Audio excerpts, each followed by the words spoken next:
Assalamualaikum warahmatullahi wabarakatuh.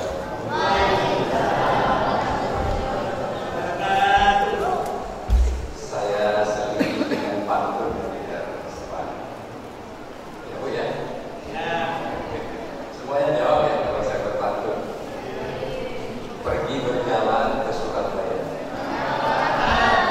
singgah sebentar beli tomat. Kalau pengen banyak pahala, jawab salam dengan semangat. Oke? Assalamualaikum warahmatullahi wabarakatuh.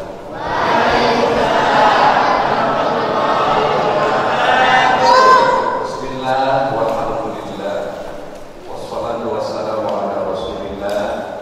Amma ba'du, para alim, para ulama, para kiai, wabil khusus yang saya hormati Ketua Takmir Masjid Baitul Fikri Bapak Haji Ali Syarawi, Arupa Alhamdulillah, teman saya ini Ketua Gerakan Peradaban Indonesia.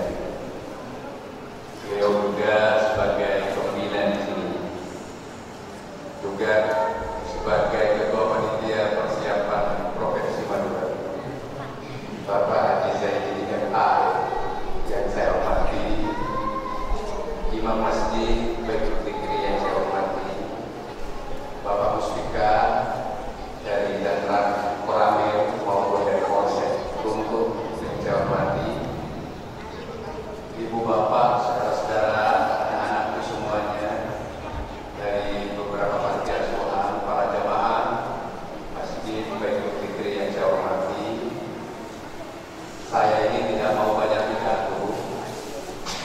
Masyarakat sekarang ini tidak hanya butuh pidato, tapi butuh sembako.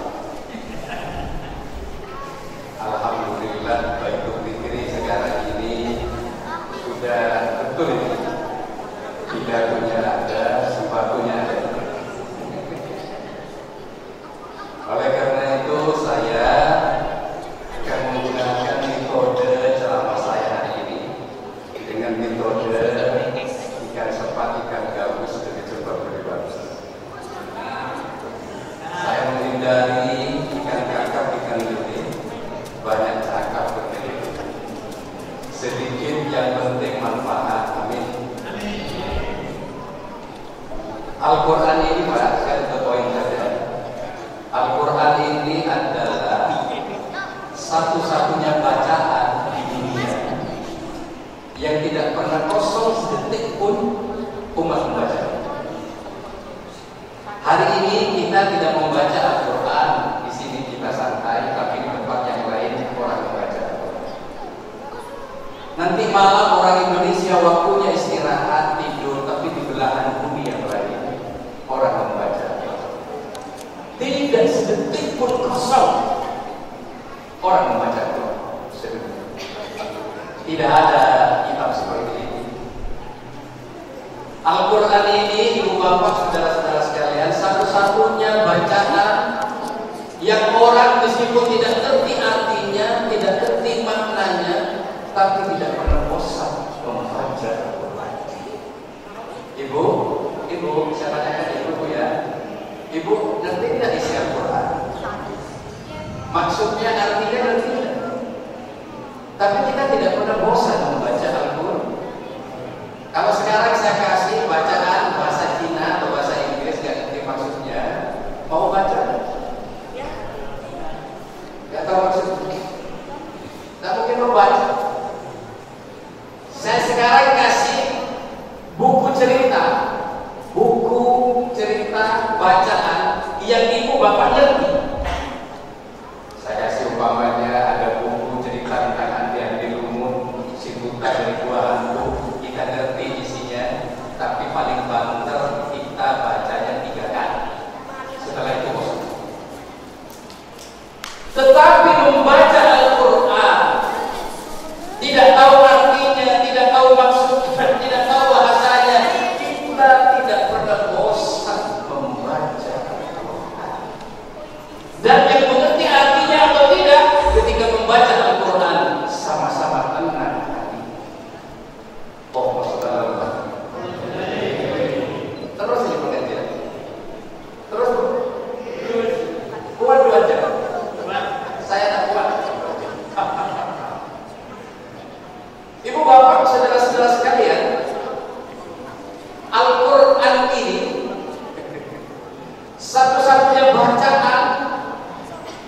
yang dihafal oleh ratusan juta umat di dunia ini. Saya tadi baca di Google, saya googling, orang yang menghafal Al-Quran sudah mencapai 200 juta. Saya tidak pernah tahu ada orang agama lain di luar agama Islam yang hafal kitabnya sendiri, meskipun itu tokoh. Siapa kita? Tidak ada. Tapi yang hafal Al-Quran 200 juta lebih umat ini. Masya Allah, luar biasa. Ibu bapak, saudara-saudara sekalian, Al-Quran ini adalah satu-satunya bacaan yang cara membacanya diatur sedemikian rupa. Tadi Kori membaca dengan lagu yang enak. Kapan harus panjang, kapan harus pendek, kapan dibaca tebal, kapan dibaca tipis, kapan berhenti, kapan tidak boleh berhenti. Itulah Al-Quran. Karena sastranya sangat tinggi, maknanya sangat tinggi, sehingga tidak bisa Al-Quran ini hanya dipahami dengan terjemahan saja. Kita masih butuh ilmu-ilmu yang lain untuk memahami isi Al-Quran. Luar biasa. Al-Quran ini adalah satu-satunya bacaan yang bisa melahirkan jutaan buku, judul buku jutaan. Itu cuma Al-Quran. Buku ditinjau dari tafsirnya, ditinjau dari bahasanya, ditinjau dari sastranya, ditinjau dari asbab nuzulnya, ditinjau dari cerita-cerita masa lalunya, ditinjau dari logika-logika yang disampaikannya, ditinjau dari berita-berita lain yang disampaikan dalam Al-Quran, melahirkan jutaan judul buku. Tidak ada kitab seperti itu. Makanya ibu bapak, saudara-saudara sekalian, Al-Quran ini mukjizat terbesar untuk baginda Nabi Muhammad SAW. Dan Al-Quran ini mukjizat yang bersifat akli, bukan mukjizat yang bersifat visi. Kalau mukjizat visi itu cuma terjadi pada saat itu dan tidak akan pernah terjadi lagi. Nabi Musa namanya bisa melemparkan tongkat kemudian jadi ular. Itu mukjizat visi. Dia cuma terjadi saat itu, tidak akan pernah terjadi. Nabi Isa bisa menyembuhkan orang sakit, bisa menghidupkan orang mati. Dia cuma terjadi saat itu, tidak akan pernah terjadi lagi saudara. Ini visi. Tapi Al-Quran ini akli.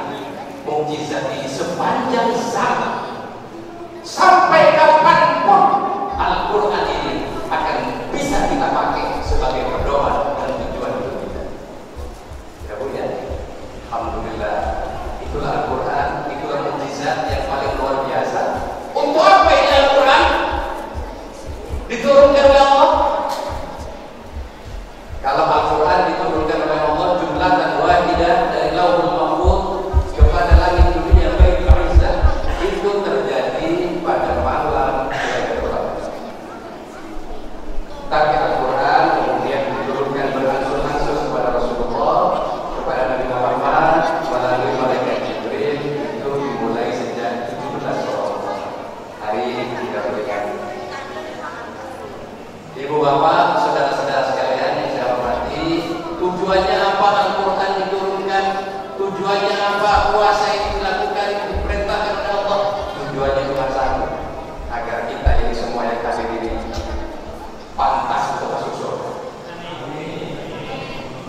Pengen masuk surga semua ini? Pengen masuk surga? Saya doakan mudah-mudahan pertemuan ini menjadi wasilah, menjadi perantara nanti di surga kita bersama-sama.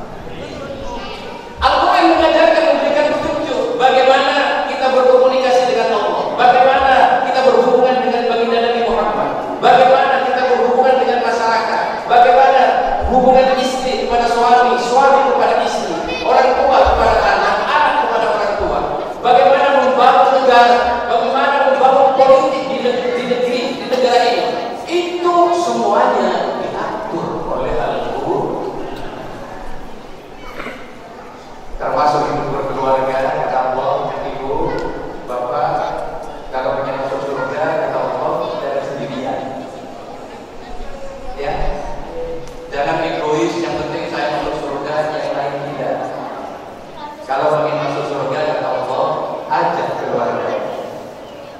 Qu anfusakum wa ahlikum nar, jagalah dirimu dan keluargamu dari api neraka. Nabi Muhammad juga sudah memberikan petunjuk kepada kita, baiti jannati, rumah tangga adalah surga. Kalau kita mampu menciptakan surga dalam keluarga, kita mampu menciptakan frekuensi keimanan dalam keluarga, maka kata Allah, hum wa azwajuhum fi dhilalin 'alal ara'iki muttaqiun, suami istri dan anak-anaknya bersama-sama di surga, santai-santai di surga. Syaratnya apa kata Allah?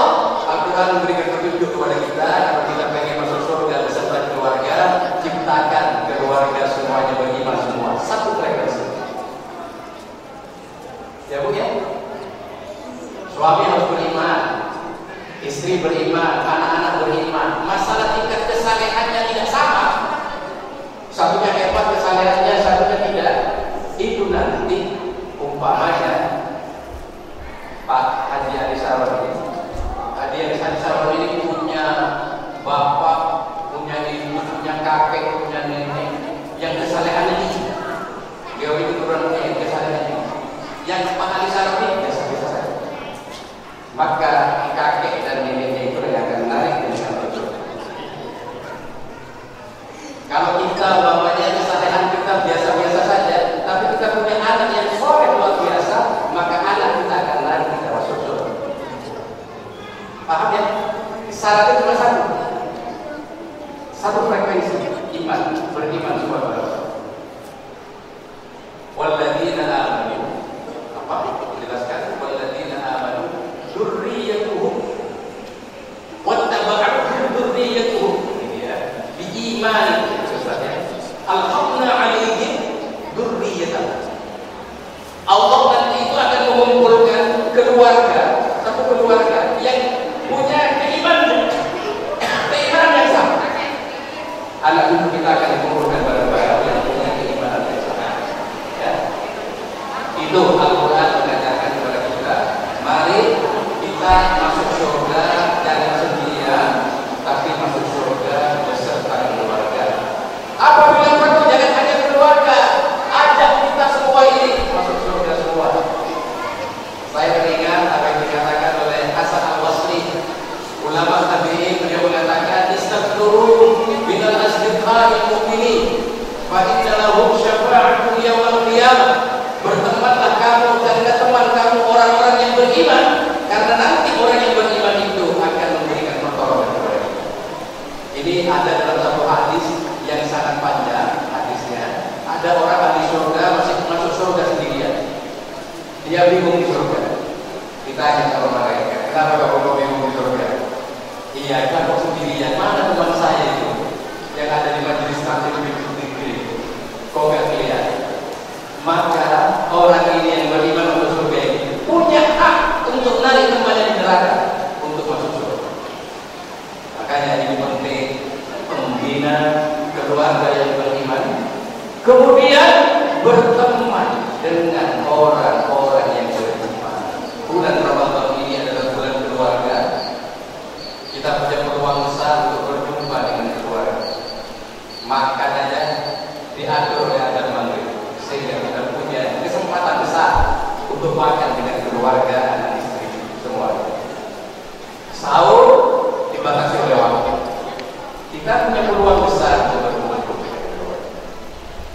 Ada sholat tarawih bersama, ada tadarus bersama, sehingga saya katakan Ramadan ini adalah bulan konsolidasi keluarga. Mari kita kuatkan keluarga ini, ya. Karena apa? Keluarga kalau tidak kuat akan melahirkan masalah-masalah sosial. Ibu, 3 minggu yang lalu saya membaca harian Jawa Pos. Di dalam Jawa Pos itu PPATK itu merilis pusat pelaporan dan analisis transaksi keuangan Indonesia. Itu melaporkan, merilis tahun 2024, dengarkan baik-baik ini, tahun 2024 uang yang beredar melalui judi online itu sebesar 359 triliun.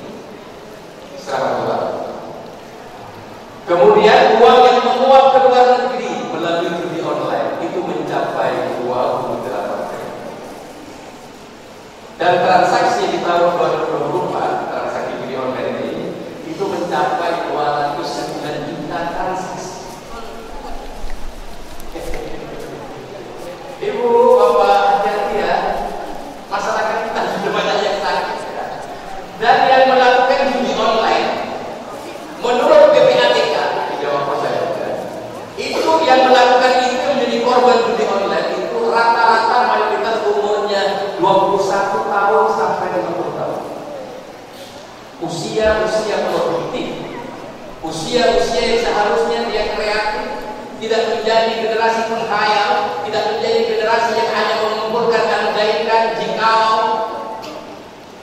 yang dampaknya judi itu pasti miskin, cuma bandarnya yang kaya. Kemudian orang berjudi itu akan kecanduan karena ingin mengembalikan uang yang hilang. Kemudian lahirlah kriminalitas, rusaknya rumah tangga gara-gara judi. Ya, Indonesia ini sudah diramal di tahun 2045 kita akan mencapai Indonesia emas, dan Indonesia sudah siap menjadi 5 negara terhebat di dunia. Kenapa Indonesia sudah siap? Karena Indonesia punya bonus demografi di mana usia produktif jauh lebih banyak daripada usia yang tidak produktif. Kalau usia produktifnya sudah mengalami seperti ini, berpindah ke judi, saya khawatir ini tantangan berat kita untuk mencapai Indonesia. Oleh karena itu biasanya orang yang menjadi korban ini adalah mereka-mereka yang kurang perhatian dari orang tua, yang tidak ada intervensi orang tua kepada anak-anak, yang orang tua tidak berfungsi sebagai orang tua, mengalami disfungsi keluarga, ayah tidak berfungsi sebagai ayah, ibu tidak berfungsi sebagai ibu, ayah yang seharusnya melindungi, ayah yang seharusnya mengayomi malah memaksa anaknya, ibu yang seharusnya memberikan pendidikan malah tidak mendidik yang baik. Al-ummu al-madrasatul ula, ibu itu adalah pendidikan pertama yang akan kita dapatkan oleh anak. Pendidikan keimanan, tanggung jawab, akhlak, itu pendidikan dari ibu. Ibu ketika tidak berfungsi, maka akan melahirkan masalah-masalah sosial kepada anak. Judi online, narkoba, dan lain sebagainya. Masya Allah. Oleh karena itu Ramadan, mari kita jadikan ini bulan konsolidasi keluarga. Mari kita jadikan bulan untuk menguatkan keluarga, agar keluarga kita menjadi keluarga yang kuat. Jadi kalau keluarga kuat, masyarakat kuat. Masyarakat kuat, negara juga akan kuat. Ibu bapak ya, sebelum saya tutup ini ada penelitian terkait dengan keluarga ini. Ibu dengarkan ini. Ternyata di Indonesia ini ada penelitian. Hasil penelitiannya, suami-suami itu lebih dulu cepat mati daripada istri-istri. Apa buktinya? Berdasarkan data, ternyata janda itu jauh lebih banyak daripada duda. Di Jawa Barat perbandingan janda dengan duda itu 8:1. Di Jawa Timur perbandingannya 3:1. Berarti kesimpulannya apa? Suami lebih dulu cepat mati. Kenapa suami itu lebih dulu cepat mati? Hasil penelitian ternyata rahasianya 2. Yang pertama, karena memang faktanya ini berbeda. Perempuan itu jauh lebih kuat dari laki-laki. Laki-laki ini cuma gaya, tapi gak kuat. Faktanya apa? Kalau ibu-ibu ditinggal mati oleh suaminya, ibu-ibu ini kuat, mendidik anaknya mampu, mencari ekonomi anaknya mampu, ya. Bahkan dia mampu bertahan jadi janda sampai mati. Betul Pak ya? Ayo jawab yang keras, betul Pak? Coba bapak-bapak, kalau ditinggal mati, apa kuat dia jadi muda sampai mati? Jangankan ngurus anak, ngurus dirinya tidak mampu. Ngurus dirinya tidak mampu. Punya ketergantungan yang sangat tinggi. Dan yang nomor 2 ini yang kaya. Kenapa suami itu lebih dulu cepat mati? Karena ternyata jawabannya kan sering disentak oleh istri. Jangan sering nyentahi suami ya, supaya suaminya gak cepat mati. Jangankan kita ya, bapak-bapak ini kan juga gaya di sini ya, masjid ketua takbir di sini. Coba pulang ke rumah, di situ belakang itu banyak kucing.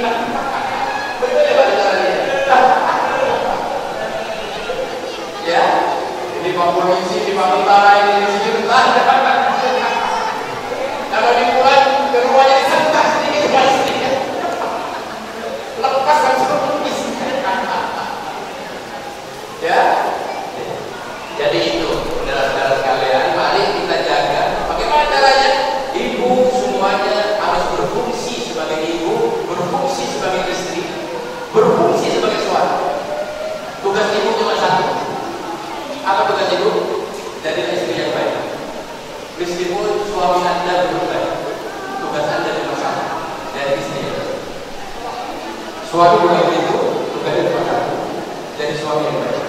Meskipun istri dan anaknya belum baik, tugas suami cuma satu, jadi suami yang baik. Anak-anak juga begitu, tugas anak cuma satu, jadilah anak yang baik. Meskipun punya orang tua belum baik, jadilah anak yang baik. Itu tugas anak. Pemimpin, jadilah pemimpin yang baik. Meskipun rakyatnya belum baik, tugas pemimpin cuma satu, jadi pemimpin yang baik. Rakyat juga begitu. Rakyat yang baik adalah tugasnya jadi rakyat yang baik. Meskipun pemimpinnya belum baik, rakyat tugasnya cuma satu, jadi rakyat yang baik. Siapa orang baik itu? Man ahsana, man asa'a. Orang baik itu yang mampu dia itu berbuat baik kepada orang meskipun orang itu jahat. Ini orang baik. Kalau cuma baik kepada orang baik, kan biasa, tidak istimewa. Makanya kalau ada orang bilang, orang menjadi ini, saya ini akan baik, karena baik. Jika lu jahat, kan saya lebih jahat dari lu. Orang yang mengatakan ini bukan orang baik, tapi ngaku-ngaku orang baik. Ya udah, ini saya masih berbicara keluarga. Al-Quran masih berbicara keluarga, belum bicara yang lain. Bagaimana hubungan kita dengan Allah, sehingga Allah ini memerintahkan kita berpuasa di dalam Al-Quran. Tujuannya cuma satu, supaya dengan pantas masuk surga. Ya, jangan sampai nggak pantas masuk surga, masuk surga. Orang yang pantas masuk surga jika malaikatnya lebih menonjol daripada setan. Jadi ibu bapak ini berikan puasa, maksudnya itu kan unik. Dalam dirinya ada malaikat, ada setan, ada binatang. Ini berkumpul di manusia. Ya. Dan ini Allah menginginkan di bulan Ramadan ini malaikatnya lebih menonjol. Jangankan yang halal, jangankan yang halal tidak boleh Ramadan, dilarang dulu. Dalam Al-Quran makanya kita mempelek orang pakai 4 jari, dah mempelek orang itu. Dalam Al-Quran boleh kita membalas dengan balasan yang setimpal, tidak boleh lebih keras dan juga harus pakai 4 jari. Tetapi khusus di bulan Ramadan, ketika kita menghadapi hal seperti itu, Allah bilang tidak boleh langsung membalas. Kata Allah, bicara ini soal ini saya berpuasa. Dicaci maki oleh orang, tidak boleh melawan. Meskipun boleh melawan dengan yang setimpal, tapi suruh bilang ini soal itu saya sedang berpuasa. Allah sedang mendesain kita untuk menjadi malaikat, agar malaikat kecil malaikat kita lebih menonjol daripada potensi kesemaan dan potensi binatang yang ada dalam diri manusia. Ibu bapak, saudara-saudara sekalian, ya, kita betul-betul didesain supaya kita masuk surga, sehingga Allah memberikan privilege, hak istimewa diberikan kepada kita semua. Sebesar apapun dosa kita, sebesar gunung sekalipun, bahkan dunia ini penuh dengan dosa kita, kalau kita berpuasa dengan iman dan ikhlas, Allah mengampuni segala dosa kita, termasuk dosa-dosa kita terdahulu diampuni oleh Allah. Islam itu tidak mengenal proses. Islam itu mengenal ending akhir. Proses awalnya baik, ending akhirnya jelek. Proses awalnya jelek, tapi ending akhirnya baik. Itu ya. Jadi Islam mengenal ending akhir. Siapa yang akhirnya baik, ya udah. Nah, oleh karena itu, mumpung sekarang bulan Ramadan ada fasilitas obral pahala besar-besar, diskon dosa besar-besar. Kalau di luar Ramadan pahala kita tertentu, ada yang 10, ada yang 100, ada yang 700 kali. Tapi di bulan Ramadan tidak terukur, cuma Allah yang tahu. Di bulan Ramadan ini, saudara-saudara sekalian, kita masih dikasih hak privilege, hak istimewa untuk nanti bertemu dengan Lailatul Qadar. Luar biasa. Sudah dosa diampuni, pahala tidak terukur, masih suruh ketemu Lailatul Qadar.